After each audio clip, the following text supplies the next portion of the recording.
Welcome to my channel. This is Mario Lloyd, also known as Real Estate Guru PK. On this channel, we talk about my real estate endeavors. We also have the top real estate producers and the top entrepreneurs in the country. Be sure to click the link below with Justin P. with his Support Black Colleges marketing course. Also with Jason White's Crack the Code affiliate link, click that below as well. Also to support the channel, Webull, M1 Finance, Chase, Discover, Robinhood, and Public, a stock trading app. We hope you enjoyed this episode. This is Real Estate Guru PK signing out. How y'all doing? Welcome to another episode. We got a special guest. I'll let you introduce yourself. Come on now.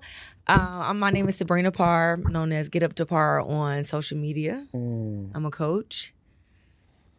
So you're originally from Ohio, right? I am, yes. Cleveland, Ohio. You want to tell us how you like was raised and how you was like brought up? How I was raised? Yeah, like how you came up. I would say I wasn't raised at all. Kind of raised myself. Brought up in a very volatile environment. Lived a lot of different places, moved around a lot. My parents just really struggled. So, when your parents struggling, the kids are just kind of left to themselves. But really found a liking in sports and just kind of started focusing on that, probably about the age 13 is when I started taking things seriously.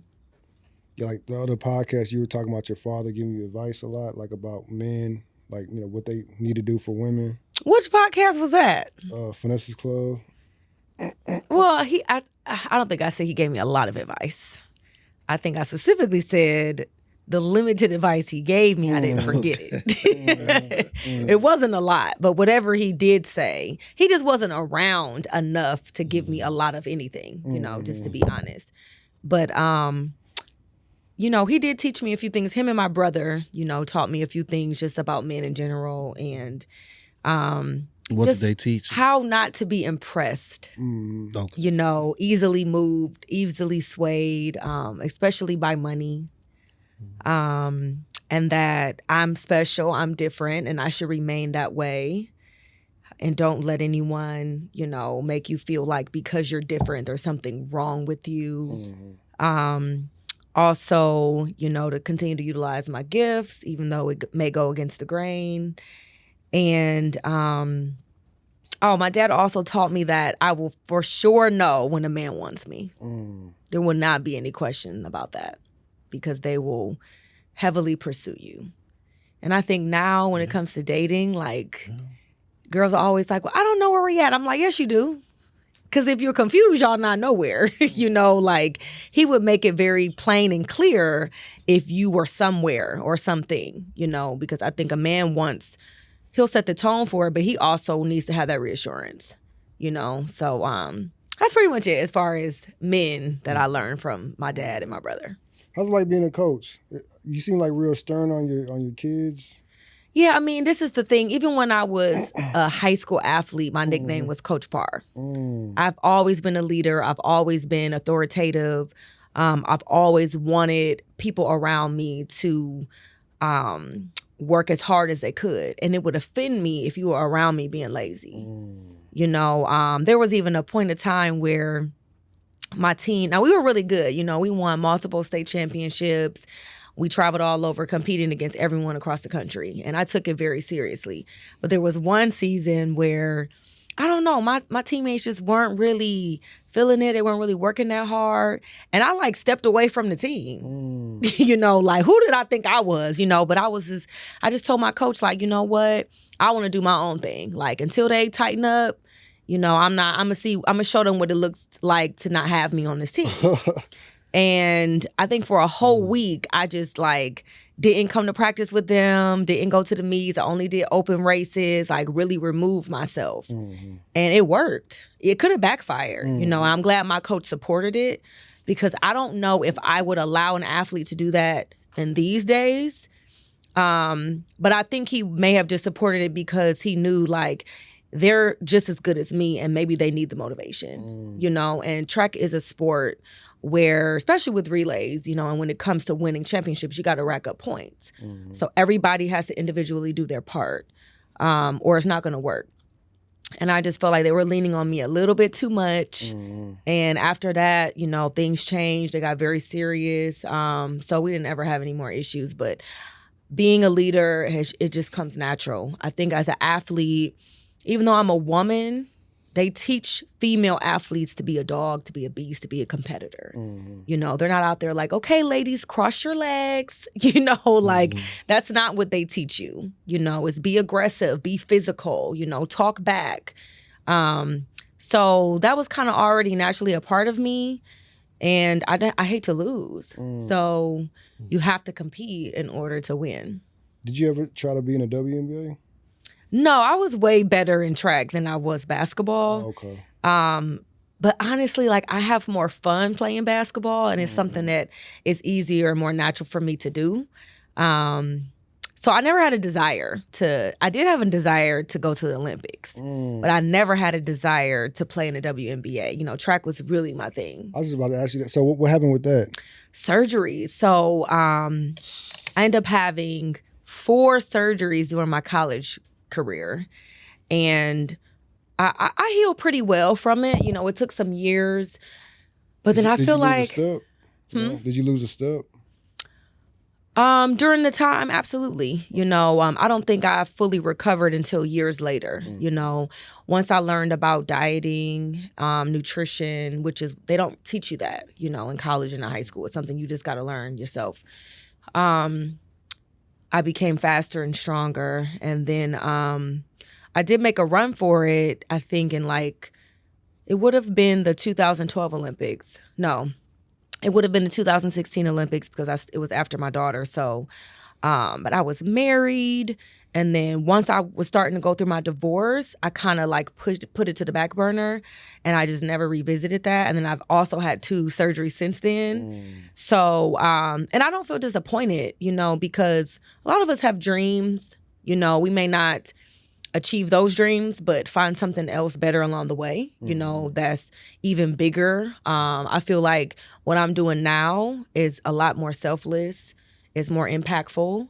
You know, I also know a lot of Olympians that are doing nothing now. You know, it's nothing against that, but it's just like they may have achieved that and it was like, okay, wow, now what? I've spent all these years to do this one thing. I didn't set up a business plan or a world outside of it, you know? So, who knows, my kids may go one day, you know, so be able to give them the knowledge that I experienced and can be able to support them and help them. You never know. But that was it. Like, that was my college dream of like, I'm only going to school to run track to go to the Olympics and run a professional level, you know. What college did you go to? I went to Cal State. In California, so I know which Cal State. Cal State Northridge. Northridge, okay. So and everybody's like, how did you end up in Cali from Cleveland? So I just remember one day my sophomore year in high school, I went to my track coach and I asked him, like, what's the furthest state from Ohio? You know, I was very young and ghetto, hadn't been anywhere yet. So, and he was like irritated, like, why are you coming in here before practice asking me this? And, you know, he pulled out a map and he was like, California. And I was like, I want to go to school there. And he was so irritated because, you know, we were kind of locked in for me to go run at the University of Michigan. And he was like, why would you go so far? Why do you want to just go to Michigan? It's already there for you. And I was like, that's too close. I want to be as far away from here as possible. And did something just happened? It did. So my dad had just went back to prison. My mom had just got out of rehab, but she still wasn't clean. And I was just like, man, forget this. Like these people keep disappointing me. I'm kind of waiting around for them to be these individuals that they're supposed to be or hold themselves up to these titles, mom, dad, auntie, brother, you know, and it's not working out. And I just felt like I need to do what's best for me. You know, I need to create the life I want. And I wanted better weather. I wanted a better scenery, you know. And so my coach was like, well, if you want to run track in California, you got to run a lot faster. And I was like, how fast? No, this is like a real conversation. And my best event, I think at that time, was the 300 hurdles. And he was like, you got to at least run like 43 seconds in the 300 hurdles. And I was like, and what else? And he was like, you got to have a 3.7 accumulative GPA, to get into those schools. And I'm like, done, and that became like my mission. The rest of my sophomore year, the summer of my sophomore year, I chose not to work and just train. I didn't have any money for training, but I just went in there. So I went to this facility where LeBron James and everybody who's anybody out of Ohio trained. It was called Speed Strength back then. And shout out to Tim Robertson. He still owns Speed Strength. But Dante Whitner, Nate Clemens, Tony Fisher, LeBron James, Maurice Claret, Sabrina Parr, Jessica Beard, who was an Olympian, all of us came through this system. And I remember just going there like, listen, I don't have any money, but I can do some office work. Like, I'm really smart. I can clean up, like I need to be here. I heard you the best. And I see all these guys, Ted Ginn Jr., which is a really good friend of mine. They're all there getting it in. And they were like, well, we'll see how it goes, You see you see LeBron and Maurice and everybody training? I'm training with these guys. Wow. Yeah, I'm the only female at first. I'm like the only girl that went into the system at first. This is back in like 2002. And so This is before LeBron got drafted.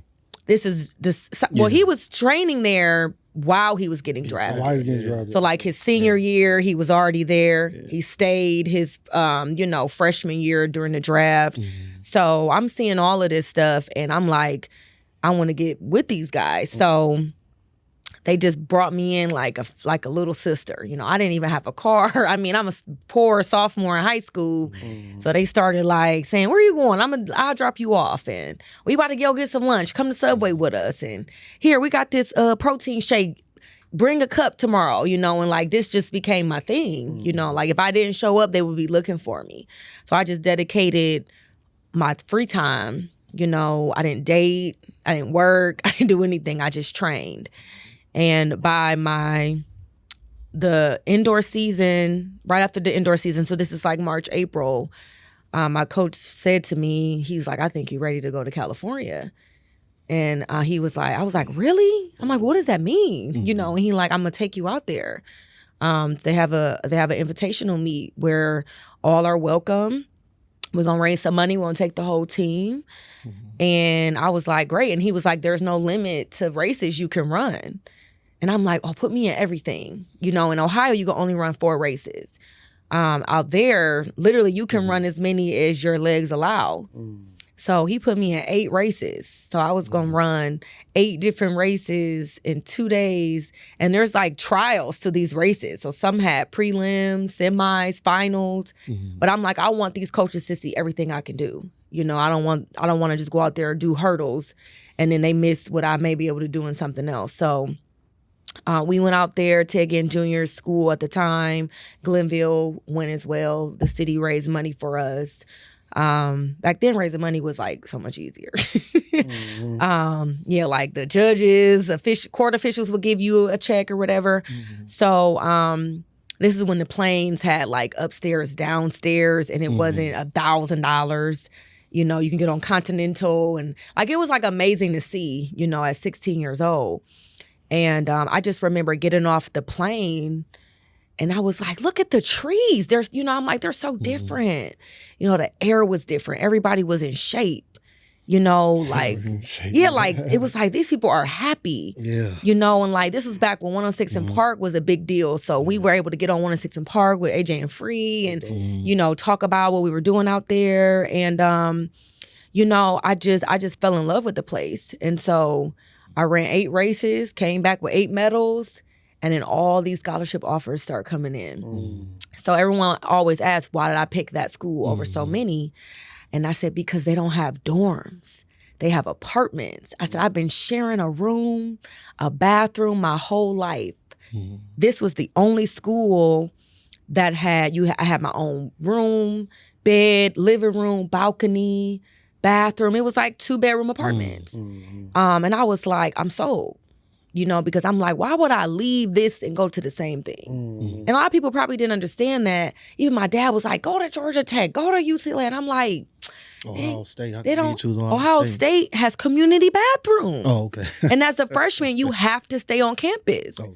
And I was like, I've been doing campus living my whole life, I got to share rooms, share bathrooms, can't even have my own privacy. I was like, no, I don't want that. I didn't even know that existed for college students. And so when I took that recruiting trip, I think that was maybe my third trip. You get 5 official recruiting trips. I didn't even take my last 2. Because I was like, this with the weather and like the fact that this is Hollywood, like I'm right here in LA and so many endless possibilities. I remember we ran into Holly Berry just like on our way somewhere. I'm like, I can rub shoulders with this. At 18 years old, I was just like, yeah, this is the life for me. So I signed early and, that was my story. But, and by the way, remember I said I had to run at least 43 seconds. I ended up running 41.9 and was 6th in the country. That was like the record? Oh, well, it wasn't our Ohio State record, but it was well beyond what I needed to be, recruited at a high level, so I blew that out the way, like out the water. So you got a full paid scholarship? Oh, everything. And I even got like the maximum financial aid per diem and all that, like food? They couldn't use my parents' income. So if you think about it, if you don't have an income to base a kid off of, they just give you the maximum amount of dollars. So I was like college rich. With like these kids are in ideals now. I was like, I had that because I was independent. So you get like all the grant money and all that too? Yeah, and you have paid nothing back. Like they just felt like there's no financial aid is what your parents fill out, to see how much you get. Well, I'm filling it out. So everything is zero. So I think I was getting like $5,500 a semester. Back then was a lot of money. Yeah. Like I didn't know. I'm like, and I'm like, I don't gotta like this is tax free. I don't gotta. They're like, this is what we believe you need to live. And then my apartment was paid for. I didn't have to pay rent. This was what, 06? I went in 05. 05, okay. Yeah. So. Yeah. Now this is why I my heart goes out to these young athletes that get all this money because I'm like. It doesn't come with money management tools. It doesn't come with a mentor. Yeah. It doesn't come with like a new set of friends that aren't gonna, it's just like, here's the money and we know you're gonna give it back to us. So, good luck to you. But yeah, that's my little story as far as like how I made it to California. Okay. That's dope. Okay. So when did you go into coaching? When was like your aha moment? Like I could be a coach and I could make money off of it and like help people be great. So the moment I realized I could make money was maybe a few months ago. This is why I've done it on and off for years. Like if people know I'm in Cleveland, they'll be like, oh, could you work with my kid? So training high school athletes was one of my first jobs out of college. And I worked for a lot of different organizations, and I enjoyed it. Now, obviously, I made money training, but that's different than coaching. I became an assistant coach to my high school coach, like in 2012 or 11, his last year coaching. He wanted to do his last run at a state championship. Felt like he didn't have the manpower. I was back home by then, and I was like, oh, I have nothing else to do. This is fine. So did that, and I hated it. The kids was hard-headed. The parents was spoiling the kids. Everybody was soft. Like the 18-year-old girls felt like they could fight me because they're like, I'm 18. What's up? And I'm like, all right, go ahead and get beat up. And I struggle with just like being challenged. And I was like, I could never challenge my coach like this, and the parents would call you like, my daughter's leg hurt. She's not coming to practice today. And I'd be like, well, did she not running Friday? Well, you can't do that. Yes, I can. So that was just, I was like, yeah, I'm done. I can't deal with it. They too soft for me. They don't want to feel any pain. Or it's like they're taking off practice because they want their hair done. They have to they have a nail appointment. I still don't understand that, but that was just like, you know what? I think I'm gonna work with adults. So I started training adults. I started this whole company called MyFit, Health and Fitness. I was meal prepping for adults. I was training adults. That took off really big. I landed in Atlanta, the really big gym. That's how I made Shans and everybody out there, him 500, them, all my guys. Mr. 2 Weeks Out is my boy. So worked out there for years, you know, it's where I met my fiance, like just, you know, I was doing very well. And then COVID hit. I really wanted to come back to Cleveland to be with family. You know, everybody kind of wanted to be with family when COVID hit. And at the time, it was just me and my fiance. So I was like, I'm going to go back to Cleveland. You know, my grandparents are getting elderly. You know, are you coming or going? And, you know, he came with me. And then when I got to Cleveland, I ended up getting sick, had a surgery. So I'm like, dang, I was supposed to be in and out. That's the tumor? Yes. And I was like, I was supposed to be in and out, you know. So I'm like, I guess I'm going to have to renew my lease, you know. So that added a year. And then I'm like, okay, while I recover from this, I did like a little boxing match. You know, that was fun. You know, oh yeah, celebrity boxing match. Yeah, yeah, I fought in. Who'd you fight? I don't remember her name, but she was a young lady from Jersey Shore. We were in Atlantic City. Talking about the show Jersey Shore. Yeah, she was also like a well-known celebrity.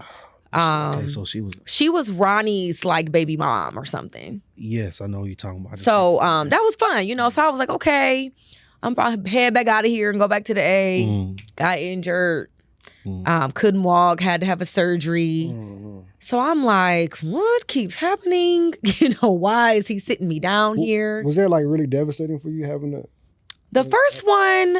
No, because I had been through it already, and I was like, oh, this should be a breeze. But when I didn't heal from it, and then it led to another one, that was very devastating. What was the injury? You never said. I mean, at that point, well, I had torn my medial meniscus, my lateral meniscus.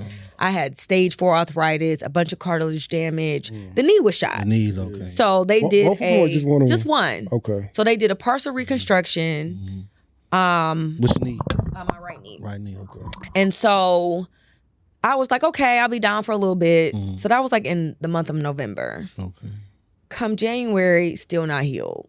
Like still don't have range of motion. Just so they're like, we're gonna have to go back in your knee. So that I was like, are you serious? Like I don't have the time, the money to keep sitting down.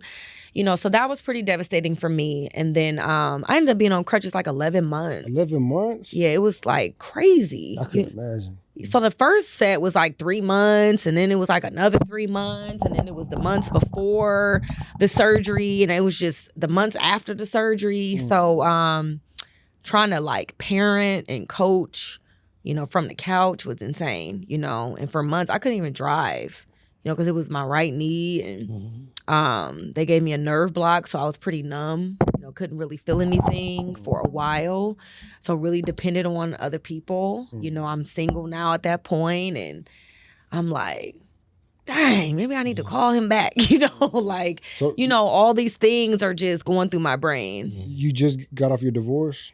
Well, no, I was divorced in 2016. Oh, I've been engaged to someone else since Okay, then. okay. Y'all didn't do y'all research.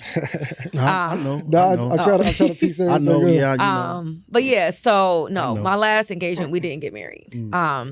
So yes, it was rough. And so I was just like, at that moment, I'm like, okay, I used to be like the fit jump rope girl. You know, now I'm like, I'm not fit. I can't really jump rope. I can't even walk. What is it that I'm passionate about? You know, and it took me some time to just really figure it out. Meanwhile, I'm still coaching. You know, I'm coaching. Me and Ted Ginn had a team. It was his team. I just was the head coach of the team. And so I'm still the head coach of this team. You know, I don't really like promote it or whatever, but that's what I was doing every day. And just wasn't sold on it. And I just felt like these little crumbs I'm getting, like I can't live off of this. Almost all the coaches I know, unless they're on like a collegiate or professional level, just don't make money.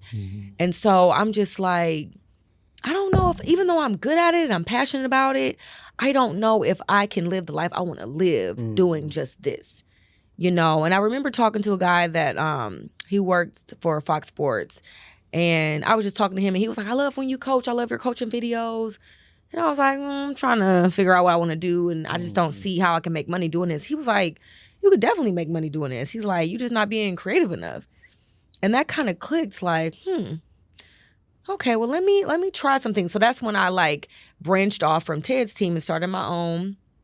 charging what I wanted to charge, doing the training with the kids again. Because I'm like, okay, if you're going to have a team, they need to be trained outside of, practice. And then you want to develop them, so that you can sell the results, and then I'm like, I didn't even know about the nonprofit space, working with children, all the different grants and different things of that nature. So I was like, this might not be so bad after all. And then it was like when I was a personal trainer for adults, well, I made tons of money, with products, public speaking. And I said, it's the same thing. It's just a different age group. Like I put coaching in a box because I didn't really see, we all know the Deion Sanders and stuff. And I'm like, how do I get on that level? And he didn't go to school to coach, he's just him. So I'm like, I'm my own Deion in my own space, in my own world, and people will view me that way. I just got to sell that, So if I sell that, people will buy into it. And then when they buy into me, they'll buy into whatever I'm going to produce, So this was very recent. And people feel like I've been doing it forever, I guess, because I'm doing a pretty decent job at, It looked like it. Content. Like you look real passionate in the videos. Yeah, but this is also the thing where, like, I can just really be myself. Like, I've even caught some people, like, talking about my appearance. And I'm like, y'all silly. I said, because on my worst day, I look great, But I don't know what y'all think coaches look like either. I don't and I'm know. like, some of the, like, have y'all seen Sydney McLaughlin's coach? He's like 90. I'm just like, that's how I'm doing it well, because they're finding something to hate on. Like. Are they in the comments or they? Oh, yeah, they're in the comments. Like, why are you having flip-flops? What kind of coach are you? Like, it's hot. At any given moment, I get my feet on the turf, And like track athletes walk barefoot all the time anyway, But I'm just like, oh, this is funny. Like they think that I'm still like that bad girl, like that's always trying to look good. And I'm like, I'm not promoting me. I'm promoting these kids. It's not even about me. Half the time I have a hat on.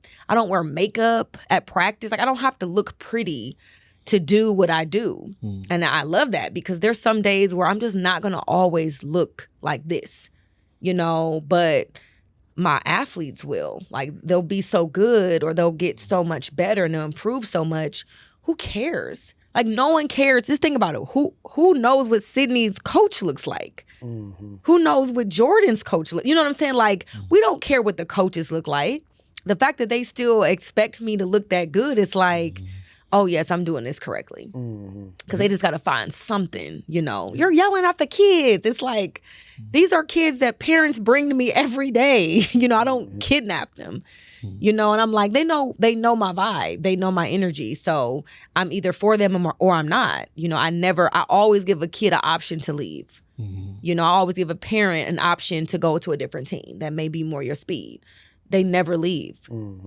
So, but anyway, so me just being my natural self, like not caring about what other people think, not always having to feel like I have to watch my tone, I have to watch my posture, I have to, like I can just be myself on that stage, and that's my truest natural self is when I just, like we do no prep. I'm not like, okay guys, how's my hair? I'm like, here, put the phone on the tripod and just let it roll.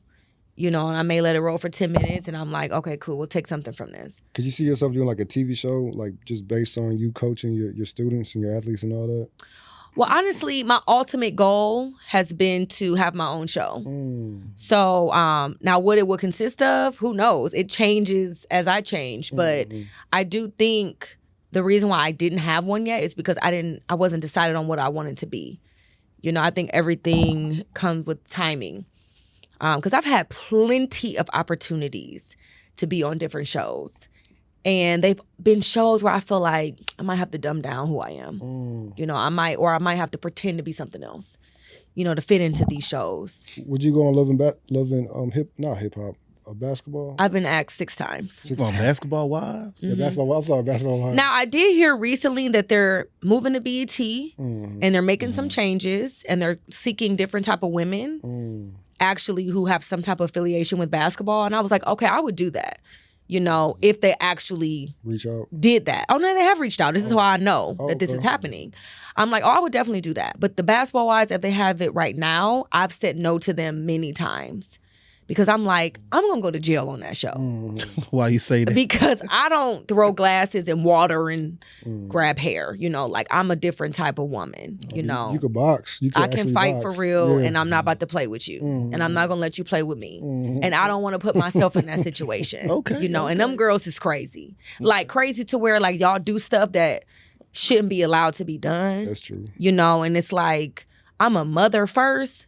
So I don't want to sit down and have to explain to my daughter like, baby, I'm so sorry that I'm in here, but she should have never. I don't have that explanation, and I know the game. Like just years I've spent in that industry, they will pay you to act a fool, and because you're there to make money, the checks can be enticing. I don't want to be in that space where I feel like 10,000 just to slap her. All right, bet. It's like I don't want to do that. When I feel like I can do something that comes way more natural, that's still as entertaining and get way more money.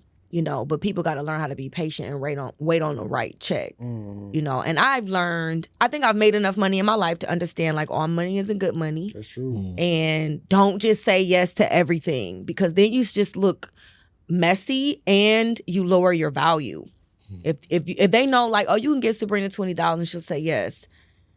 You know how many 20,000 I'll be getting that just look like junk? Like people will go to my page and be like, what does she do? Yeah. I've been in that space before. So, and then I had to learn how to negotiate for myself. I'm still learning. Like some opportunities, and you guys are in the podcast space, so you'll be invited to like podcast summits and things of that nature, and you'll be like, oh, I would do this for free. Yeah. But it's still like, but I'm not. I still want you to pay for my presence. And if they don't, it's okay to say, this is not for me then. Because if they get you free now, then you forever free. That's true. And so I've said a lot of no's, and it's a lot of rooms I haven't gotten in because I'm like, that costs. And you got to do X, Y, and Z for me in order for me to be there. So once they know, like, yes, Sabrina's not going, you got to offer her something, I know the right opportunity will come. And producers know, like, we got to give her some value. Like, she has value, so we have to give her something. There's too many people that go on those shows, and after the show, they have absolutely nothing. Because without the show, they were nothing. They didn't negotiate a good contract. Every part of the contract was based on them being on camera. Like, you're only paid for if you're on camera. You only have housing if you're on camera, if you're doing a filming season. And it's like, they go back to nothing because now they're expected to look this part, to have the same hair, to have the same makeup, to have the same nails, to fly first class. It's expensive. Who's going to pay for these things if you didn't negotiate a correct contract? You are. Or in women's case, they go find them a rich man who will fund them, and then they're stuck in this vicious cycle. And I just learned all of this, and I was like, that ain't for me. I'll just ride this wave and, wait, or create my own space to where I can say, yeah, if you want me to come coach your kids, this is how much it costs.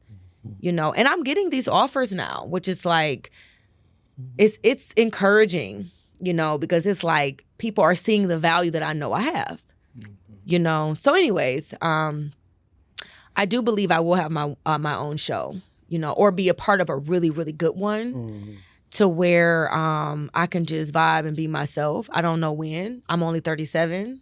I'm not in a rush.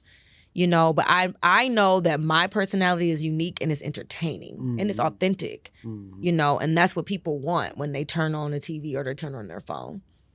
You were on OWN, right? You were on OWN? I was, yes. I didn't have a show, but I was a part of a show. How was that? Oh, that was great because we filmed that during COVID and I was in good company. I was like, you guys picked me? Like they did Kirk Franklin's wife and Neo's wife, Crystal, at the time. And it was just some dope people on this show. And I remember asking the producer, Carlos, like, I mean, I know I'm dope, but how do you guys know that? Like, what about me made y'all feel like, oh, she'll be great for this? And he was like, they stalk you. Like, they think your story is amazing. And they were like, we have to get her. And I was just like, wow. Like, social media is powerful. Like, I almost argue with people who say social media is a waste of time and is the devil. And I'd be like, you're not intelligent enough.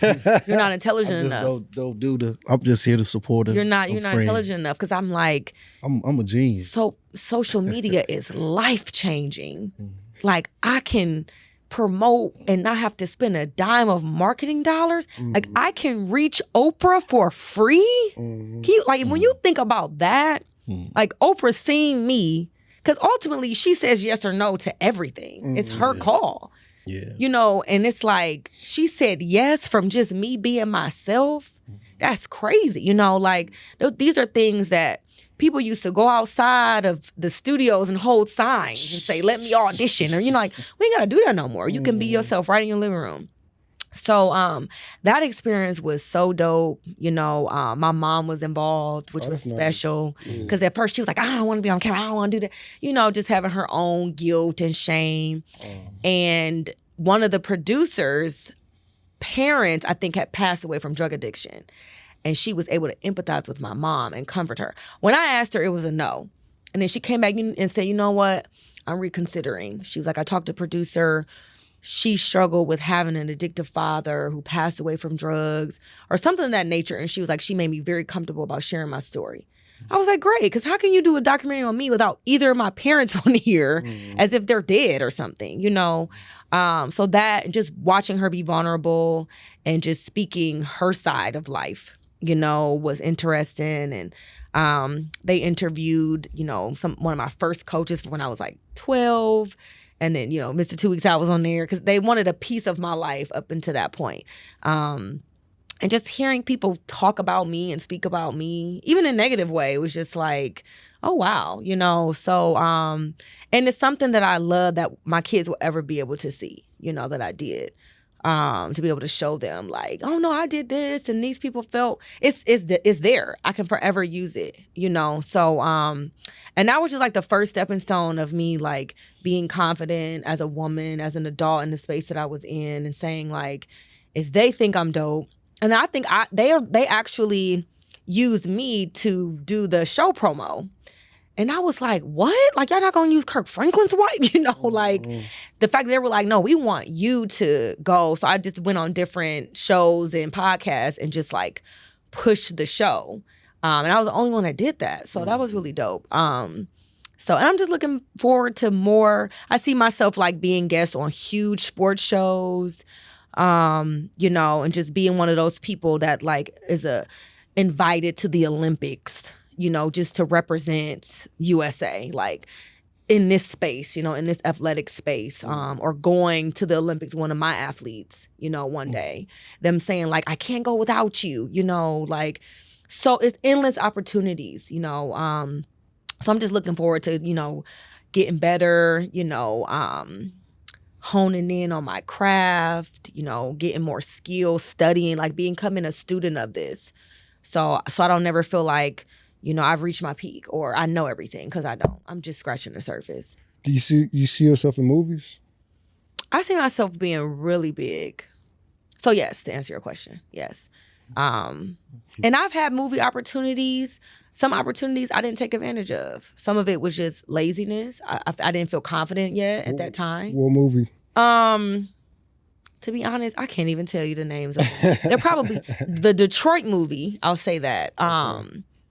Talking about the with the little boy. It was about Detroit, and about the they filmed it in Cleveland. white dude. Yeah, so Dang, what's his name? I got offered a pretty decent role in there. Now I was an extra, but nobody knew. But then I got offered a different role. But Talking about White Boy Rick. Yes. So I was like in the skating ring scene or whatever. I think the producer just liked me, and he was. I was like, I'm not selling my soul for something I don't really want to do, you know. But I did have the opportunity, you know, and I can see why people take advantage of those opportunities. I'm like, I can skip the line by going to dinner. Man, you know, I was like, but this is not really what I'm trying to do, you know. And then there's been opportunities I missed just because of location. You know, they just weren't willing to bring anybody out from out of town, just not being in LA, you know. So anyway, so I know those opportunities will come back around. Better ones, bigger ones, you know, things that'll make those opportunities look like, oh, I'm so glad I didn't think I would do something like that, you know. And ultimately, creating my own show, you know, that's something that I really do desire. You see yourself writing a book? I see myself finishing my books. Oh. So I have, I'm ashamed to say, because Good question. there was a book that is called You're Under Arrest, and it's pretty much done. The problem was it was all written on paper, and it was killing me getting it on to the computer. But it's like 100 pieces of paper that I wrote this book on. And it was about, and arrest is spelled A-REST. But it was about when I got arrested and when I was incarcerated and just that whole story. And it's an amazing story. And so that is the book that I have not finished. And then there's a book I didn't finish, The Freedom in Walking Away.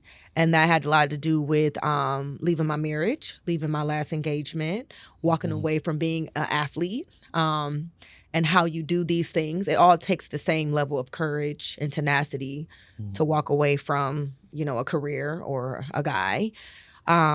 And that is when I get into most depth about my ex. I don't talk about him. I don't tell specifics. I don't answer free questions, and I probably never will, because I know one day if I share this story, somebody gonna pay to hear it, and I just feel like it's none of y'all business. Whatever he said, I'll run with that. That's fine. That's never gonna stop me from getting another man. So it is what it is. But that is where I open up about that situation in that book, and now I have this push to write a book about being a dog and not a puppy. That is what I always say to my athletes, and just that mentality, what that means. How do you develop it? How do you keep it? How do you tap into that? Why do you need it? What happens if you lose it? And just kind of connect that with coaching and working with children, and why I was inspired to do that through my own kids. So yes, I will finish these books, and I think I'm gonna write so many books because I am a storyteller. I went to school for communications. I worked for ESPN on air for 8 years. It's what I do. It's what I love. So it's another stream of income, and people would love to hear the stories. So when you do your books, are you gonna have them on audio? Yes, of course. If you don't put them on audio, they don't get read. Yeah. Yeah, that's true. Yeah. Yeah, it's like they'll buy it and look at it and be like, it's pretty, but it's going to stay right on my bookshelf. Exactly. Like audio, so they can listen to it on their drive and when they're working out, and they can really actually learn from the book. And I want my books to teach something, So I went through this span of surgeries and was just dealing with healing. So I wasn't productive. And I'm okay with saying that because honestly, just trying, and I went through all my surgeries, cold turkey, no meds. And some of those days was hard. So no you a dog for real. Ooh, no. And there were some days I was just like, getting through this pain is all I can do today. I may have did some melatonin and go to sleep, but no drugs. Because I'm like, I got addicted before. Addiction runs in my family. And people forget, as a single mother, who is going to take care of the kids if I'm high? On Percocets and oxycodines, it's like I have to be able to hop up and do something for my kids, So those meds have you down and just like spaced out. No, I know I broke my foot and I had like 2 surgeries on it, so I know how that feels. Yeah, and I'm like, it was cool when I was a teenager, but I'm like, as an adult, I don't have time for that. Like, I gotta just, so that first 6 weeks be rough. I mean, you're going through physical therapy with no drugs. Did you take your physical therapy seriously? Yeah. Okay. Yeah, I would do the last surgery, we did physical therapy in 2 days. Like, still fully swollen, just to get moving. And I just cry and whine and, go lay down and ice. But people like, oh, why do you do this? I'd be like, because I was trying to stay alive. I was just trying to combat pain. And shout out to my daughter who spends most of the time with me. Like, she would just some days be like, Mommy, I ate, I showered, good night. Like, oh, thank God, because I'm just on this couch. That's the best I got for you. Just very resilient to have been 12 years old. But yeah, so now I'm in a space where I'm like, what I do doesn't necessarily depend on my health so much.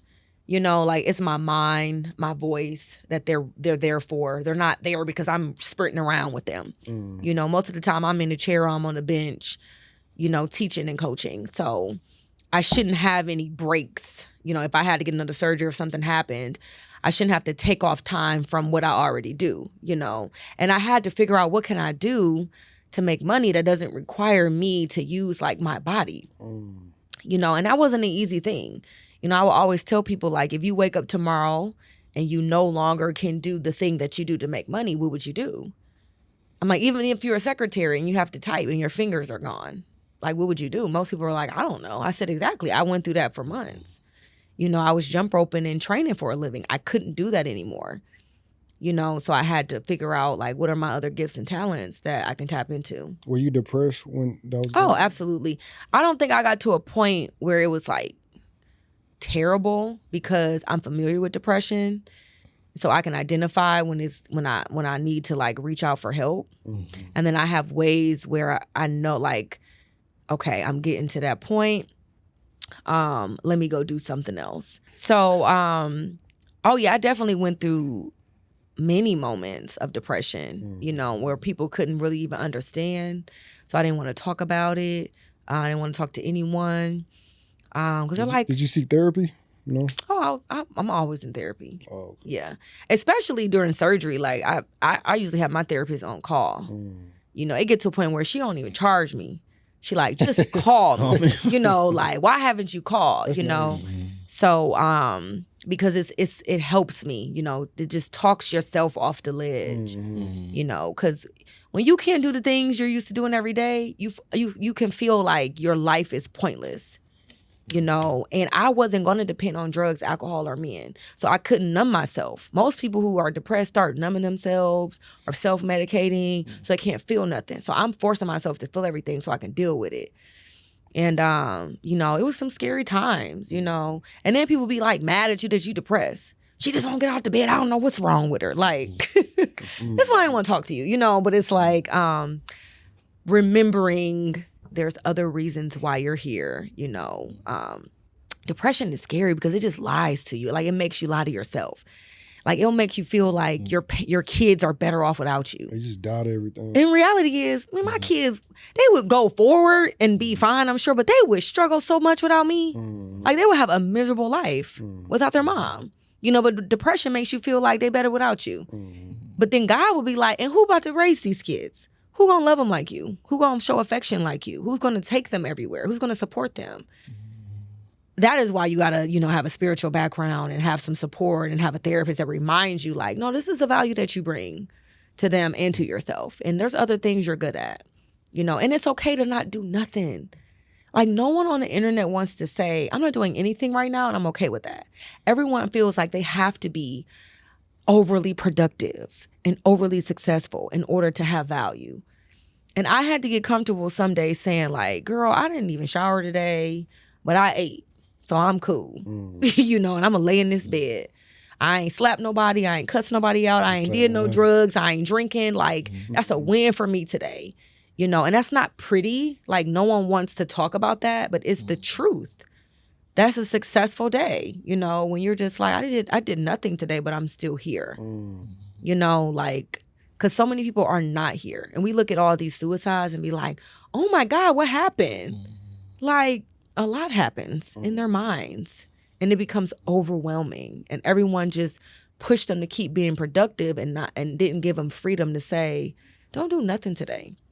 Or here, let me get the kids, you know, like, let me order you some food. You know, let me make your ice bag or whatever you need for your knee or whatever. So definitely had a lot of support, you know, and just needed it. You know, some days I didn't get the support I needed, and that's when I needed to dig deep and get in my Bible and just like find something like what can hit me because I need it, you know. But these are also things that I talk about in the books that I have unwritten, you know. So when are you going to be expecting those? You know, I don't want to keep lying about this date because I think in 2021 I went on a podcast and was like, it's dropping in January. And I'm like, people are like, where is the book? You know, just know it's coming. I haven't forgotten about it. For like 6 more months? Did you hear what I said? 2025, man. 2025? It's coming. Somewhere 2025. I believe that it's going to come when it's supposed to. Okay. I also feel like timing is everything. And I think if I would have dropped the Freedom and Walking Away book when I did, it would have looked like a money grab. It would have looked like a tell-all. And it would have looked like, oh, she just so bitter. You know, like, now it'll look like healing. because we're so many years removed. But I'll say this though, like when men and women break up, they always believe the woman. So I don't think it would, even if you would drop earlier, I think that is true. They always do. Yeah, but see, I was the one woman that didn't say nothing. But you don't have to, because he went and said everything, and I was like, well, there we go. I guess whatever you want to say, whatever you're gonna say is law. So it doesn't even matter, even if you stay quiet. I didn't. That wasn't my experience. They was believing that man. Well, people are probably like, she took the high road. I don't. Yeah. Now I would say the majority was side with him. You know, there were people behind closed doors.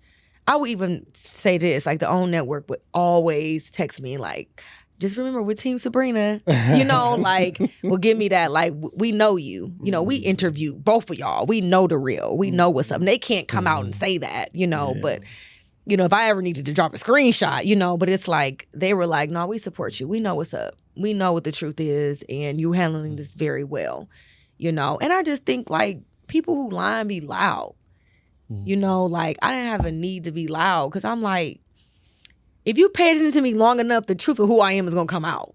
You know, here I am years later, kind of still doing the same thing, the same person. I haven't really switched the careers too much or personalities. Like, I'm me, you know, like, so I think people can just see, you know, who I am when it comes to just being genuine and why I chose the high road.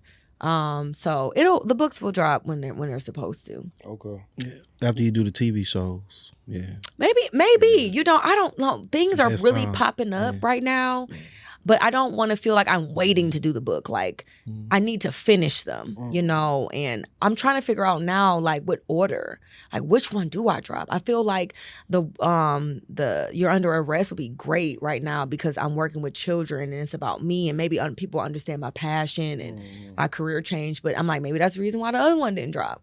I'll get with the manager and really get some guidance and see, like, what the best business strategy and plan is. But I got a good question. So if you had an opportunity to get a Tyler Perry or whoever, who would you want them to make your book like a movie or make it reality? Who would I use? Who would you use? I would say Vanessa Williams. What is it, Williams? Yeah, I think we have a unique look. I see that. I love her as an actor. I mean, I want someone that looks like me, but if it was somebody who didn't necessarily have to look like me, I would say Angela Bassett. Angela Bassett? She's my absolute favorite. I like Angela Bassett. And I think, you know, she's always played like very strong, dominant, powerful roles. And I think she would kill it. So I don't know who the light-skinned, light-eyed version of that is. But Vanessa Williams is like the first one that comes to mind, who really does well with like being like a mom type vibe. Who would you want to direct your movie? That's a great question. I never thought about that. I don't know. I'll have to come back to you on that. I don't know. Tyler Perry cool? Tyler Perry is amazing. I mean, Tyler Perry, please direct my movie, you know. But this is me thinking like little old me, who would, you know, but it's like the opportunity to even, I think I DM'd him years ago and was like, we're going to work together one day. Of course, he didn't see it. I mean, he might have saw it and then open it, you know, because I do that to people sometimes. But I meant that. Like, I meant like we are literally going to work together one day. Steve Harvey, I believe I'm going to work with Steve Harvey as well. And he's also from Cleveland. And my business partner is his frat brother. Like, he doesn't even know how close in proximity we are. But I'm not the girl that's like outside holding signs, like, pick me. It's like, I know paths will cross, you know, because getting on Oprah's network, you would have never told me that would have happened at that phase in my life. Absolutely. And it'd be about me. You know, it wasn't about my partner. It was about me. So I was like, oh, if I can be recognized at that stage in my life, and I was kind of being shadowed a little bit, overshadowed, imagine when it's just about me, how many people are going to notice, you know, just a matter of time. Where you see yourself in 5 years? I do believe that in 5 years I will have my own show. And I will be like this iconic coach that people book to just come into their organizations to talk to children, to train other coaches, like doing coaches clinics and, you know, teaching on mindset. I don't see myself. Now, I do plan on still coaching because I decided I was going to coach until my daughter graduated high school, which is 6 more years. And I feel like once she graduates, I can start my life over. But I I don't really see who I can hand her off to at the high school level. College level, you know, they're way better than me, so I can probably let her do her thing. But in high school, I'm like, there's nobody else in our area that can do it. Like, I gotta do it, you know, and that understand her, you know, and that can push her and get out of her what she needs, because she's gonna be really good in track. I mean, she's a basketball player too, but she's special. Like, she's way better than me. And I was a dog. And like, what, track? Oh yeah, and in basketball? basketball. Like, she's just better than me in general. Like, naturally God-given talent, Okay. you know, and just her genetic makeup. You know, she's 12 years old. She's 5'8" already. How tall are you? I'm 5'7". She's a sixth grader, you know. How tall is your dad? 6'4". Oh, okay. Okay. So to me, that's not like super tall, but It's it's still like, tall, though. it's tall enough, That's you tall. know, but it's like, but she has a desire. Like, I don't have to make her do any of this.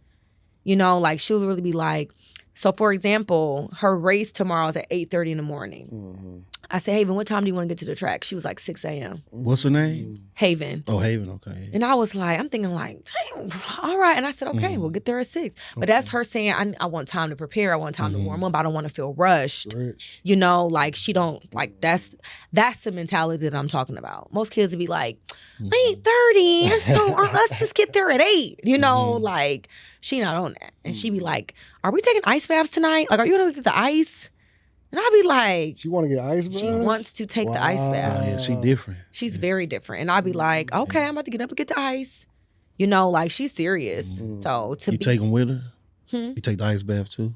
Oh no, I'm done with that. No. In the summertime when it's really hot, I might dip Might do in, it. you know, especially last year when I was still recovering from my knee would feel good. Now I done got a little soft when it comes to the ice. Like, I gotta really be in pain to go through that pain. But, and then some days I have to get in to show the kids, like, come on y'all, if I can do it, you can do it, you know. But it's important to make them do it, because healing is just as important as the training, you know. Recovery is just as important as the training. So, but yeah, so I should have my own show by 5 years. I think that my reputation as a coach is going to be out of this world. You know, So like Eric Thomas / Deion Sanders, like I always felt like I was like a female Eric Thomas that just people don't know about yet. You know, No, only I see the difference passion. is I see the passion. it's like I love ET, Yeah, look. but like he wasn't really good at the sport. So he just talks from a place of passion and not a place of experience. He was good at resiliency and perseverance, you know, because his story is amazing, you know, so I can understand how getting through what he got through, you can talk to any audience. But it's something about being an athlete talking to another athlete, you know, being able to say, like, listen, man, I was sick this day and had to get on the line at the state championship. Like, I didn't have a chance to be like, oh no, I'm sick, I can't do it. You know, like, I know those moments, like when you down and your team needs you, you know, and like, if you don't do it, you lose.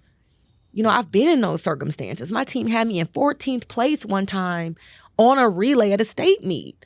I could have easily been like, I kept it in 14, you know, like I caught everybody, you know, so I can speak from these different positions, like the nerves of going out of the state, you know, and competing at a high level and not being ranked that high and people not knowing who the heck you are and now they know when you leave, you know, like I've experienced these things. So when you didn't do it, they're like, you don't know how I feel.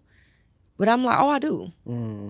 I know how I feel to be on my period and be sick, had a flu, and no one knows because I'm still out here running. And then I'm taking, like, putting ice packs on my head in between races, you know, and taking Motrins and stuff and just trying to put a heating pad on my cramp, you know, because I got to run in 30 seconds. Like, these are the behind the scenes people don't understand.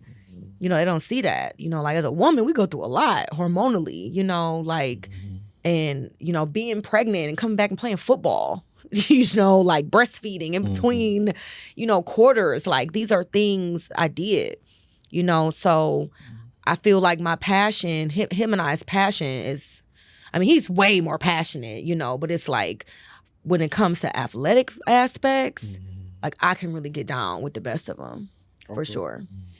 Would you be mad if your kids didn't want to be an entrepreneur? They wanted like Like 9 to Not 5? at all, because they're going to college to get an education. We already told them, like, if y'all don't get a full ride, y'all ain't even going to school, because we're gonna have to put our money into something anyway. So I'm not paying for college when you couldn't figure out how to go for free. But go and figure out what you want to be. I don't push entrepreneurship on anything. I think naturally they may just become it because they're watching me do it. Now, my son's father is the opposite of an entrepreneur. Like, even though he was an athlete, like, he likes working for a very top company. It's comfortable for him. So, I don't know what way he's going to push, but we both agree on getting a full scholarship to go to school. If you don't do that, you're on your own, because this is something we can teach you, and we're supporting you in doing that. We're giving you the exposure. We're traveling you around everywhere. We support you. His dad coaches him for football. I'm the track coach. Like, we invest our time into this. If y'all blow this, y'all don't really want to do it. And then y'all can just stay at home. We'll figure it out. But I'm not going to pay for school when you already blew that opportunity. We'll pay for something, but it's not going to be school. So I don't think I'll be disappointed at any success that my kids have.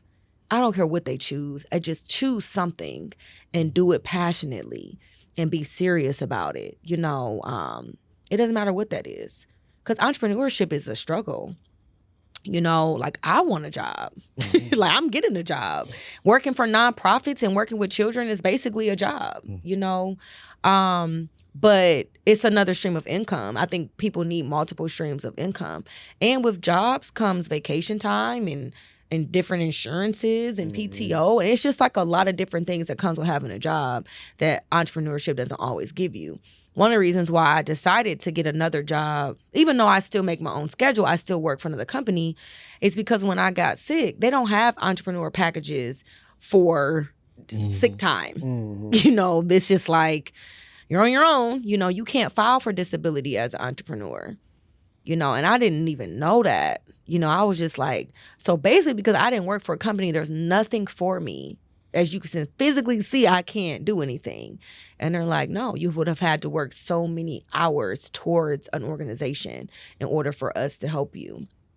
And that was deep, because I'm like, they don't even respect entrepreneurship. But we pay like the most in taxes. So whatever they decide, I think we're going to be okay with it. It's hard to apply for loans, like, as an entrepreneur.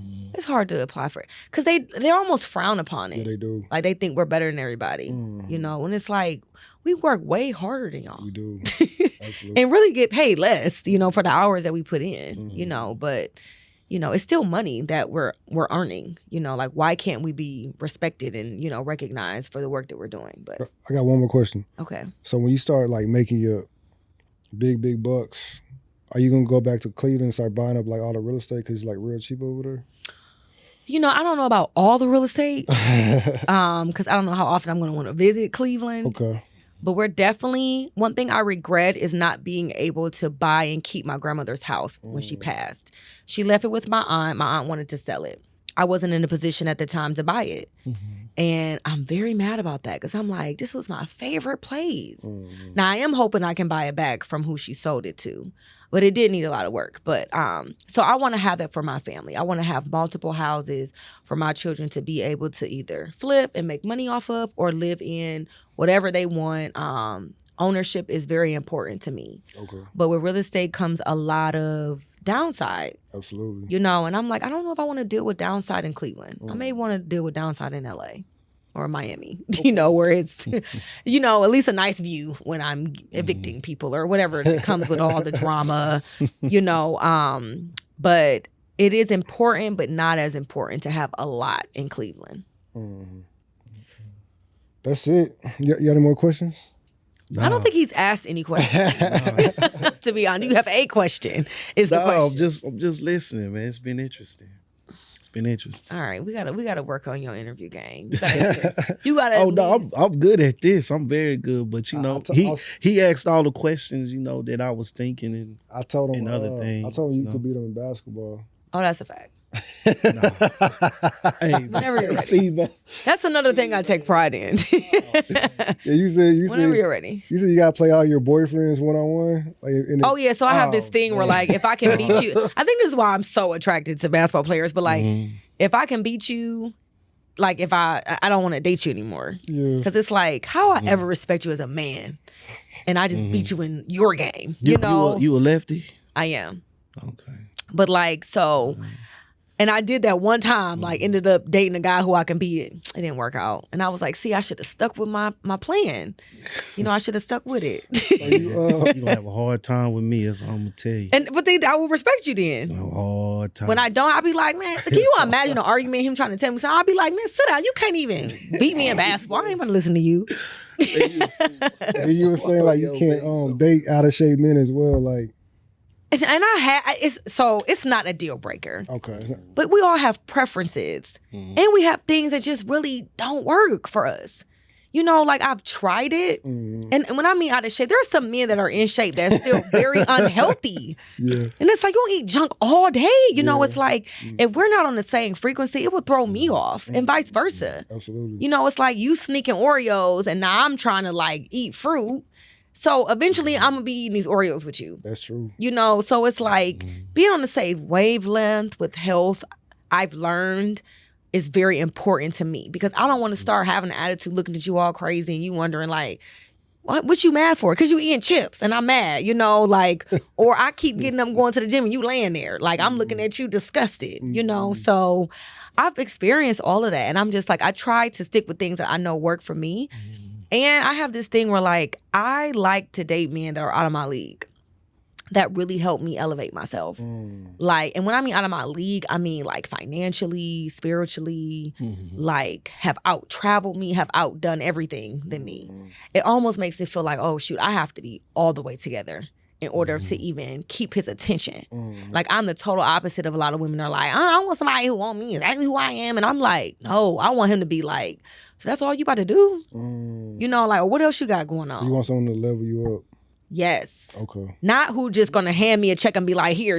It's looking at me like, so what are your plans? Like, what are you about to do? Like, without me, what are you doing? Or like, have you ever thought about this? Or if I'm just looking at them like, oh shoot, they got all this going on. Like, how do I even get in the room with them? You know, like there are men that I'm like, he has no idea, but wait till you know, it's like, I'm just not ready for certain men that I'm really attracted to. And I'm okay with that. Because I'm like, if I'm always playing on my playing field, how am I going to get to another playing? How do I get to another league? I feel that. That is true. You know, so I'm looking at the leagues like, say I'm supposed to be in Paris right now.